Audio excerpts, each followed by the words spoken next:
Alright everyone, from the wonky way that he looks with the little beady close-set eyes and the big ears to the way that he speaks to his ideology, Mike Pence is basically the genuinely stupid version of George W. Bush. I have said before, and I will say again, many times probably, George W. Bush is not a moron.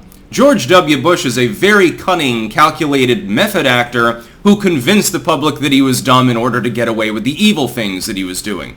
He did a good job of choosing a VP as well. Dick Cheney got to take the blame for everything because he's genuinely unlikable. He looks the part of a Hollywood villain. He looks like the fucking Penguin or something. Whereas George W. can do the strategery thing. People are like, aw, George W. took a poo-poo again on the rug in the White House. He accidentally killed 100,000 people. But he didn't, he wouldn't mean to. He's not malevolent or anything. He's just stupid. It's much better to be reckoned to be a fool than to be reckoned to be evil if you intend to try to attain any elected office. Mike Pence, though, is genuinely stupid. He's not acting. He's full of the coop with this one. Firstly, I've noticed something, and other people find this gawky too. You know how candidates take to Twitter, or in Trump's case, Truth Social, for what little it's worth? I advise him to dissolve Truth Social, get back on Twitter. I think that would be a better idea. Take the monetary loss, sell one skyscraper, swallow your pride, take the leftover money and pop it into your campaign because, with all the lawfare going on, you're going to need another 50 million big ones probably, or maybe more. Mike Pence always talks in the third person on Twitter. Unlike every other candidate in the race. They're all like, well, this is what I want to do as far as gun control. This is what I would like to do for the environment. This is my tax plan, the top 3 points. Here, listen up, America. With Mike Pence, it's more like, Mike Pence would like you to know his tax plan. Here are some bullet points to keep in mind. Mike Pence would like to condemn his old boss. It's something like, always in the third person. So it's like either Mike Pence doesn't know how to tweet, which is believable, or he's not the one making the tweets. Now, to be clear, with many candidates, not all their tweets are made by them. Joe Biden doesn't know how to use Twitter, for example. But at least you don't do it in the third person. The account is associated in the minds of the person reading the Twitter page with the person that it represents. It doesn't necessarily, it's sort of like when you interact with some restaurant page and they're memeing it up like Taco Bell or McDonald's or something. The person you're talking to is probably working in a call center in India.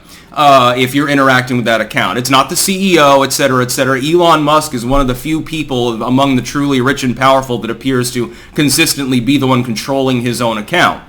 Other politicians at least sometimes do, but at least when your staffer's writing the tweet, you don't write it in this way.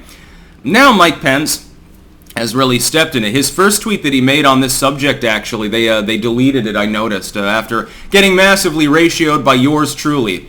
Among other people. With Mike Pence, the engagement level's not particularly difficult to ratio, because despite supposedly having millions of fans, apparently none of them use Twitter. Most people are just there to tell him how stupid he is and to fuck off back to where he came from. Some cornfield somewhere, I suppose. Not exactly sure where he's from, honestly.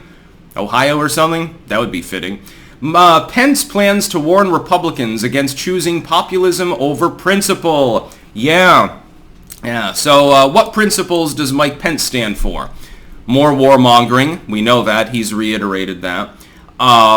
Ignoring legal persecution, we can see that, obviously.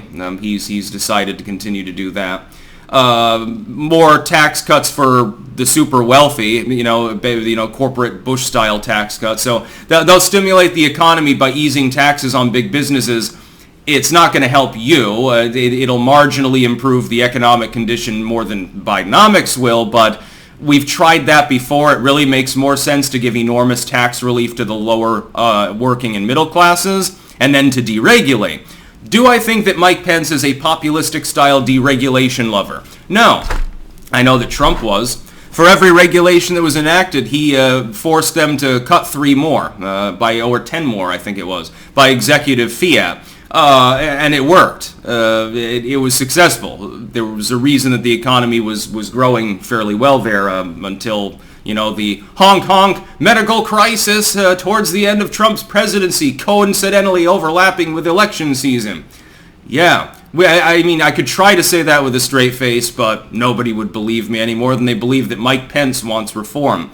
The fact is that populism is principle.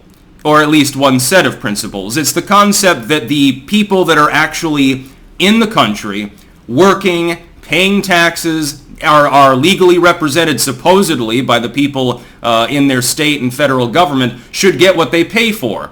They should actually be looked out for. It's effectively America first in the sense of American populism. It's where we don't need to be sending shit tons of money overseas when there are people that are homeless and hurting in our country. We don't need to give a raise to Congress if they're not doing their job and things like that. Common sense things. It's not just even populism. It's just fucking common sense. There's a norm within government, at least within the parlance that they publicly proposed not that long ago. Find me evidence back in the 80s or 90s of the Dems and Republicans actually going against at least the basic premise of these things in any way. You're not going to find it. The Dems used to talk a big game. I can find quips of Obama saying things about the southern border that are basically the same as what Donald Trump has been called a terrible bigot for saying. Do you know why that is? Why the double standard? Because it was all bullshit when it came from Obama. Or Bush, Mike Pence's more intelligent doppelganger. Or Clinton, or Herbert Walker, or hell, even Ronald Reagan. Talk a big game, get into office, and then let it go. That's what you're supposed to do. Trump's the only one in recent history who has bucked that trend and attempted to follow through. In large part, he was successful. He doesn't get nearly as much credit as he deserves, including from some of his own fans that claim that they will vote for him anyway. Mike Pence, meanwhile, has no principle. His principle is basically, I want to return the Republican Party back to around 2003 or so. Oh, how lovely! That's exactly what we need. Another George W. Start another war. Maybe go hot in Ukraine. Send some advisors over there and see what happens. More corporate bailouts without any attempt to deregulate things. More middle-of-the-night increases of federal bureaucracy while claiming to be a conservative. This is like Bush shit. It's like the Bush-Gore consensus. It's like the post-first-term Reagan consensus that Trump smashed in the face and is hoping to smash in the face again. I hope that he's successful for the sake of our nation, because at this point, things are going in a pretty bad direction. Most Americans understand this in the financial sense, although a lot of them are oblivious to the bureaucratic side of it, which is rather sad. Now, Mike Pence, go ahead, keep speaking in third person and getting ratioed by myself and a dozen other people literally any time one of your dumb staffers bothers to take up X. And probably use X at the same time, Pop-in pills, very popular in congressional offices and places like that. Sure that Campaign HQ has some white powder around it. There's the most of it's at Chris Christie's campaign headquarters. It's hard to tell the Dunkin' Donuts dust from the cocaine, but people, they make an attempt anyway. That's about all. Peace out.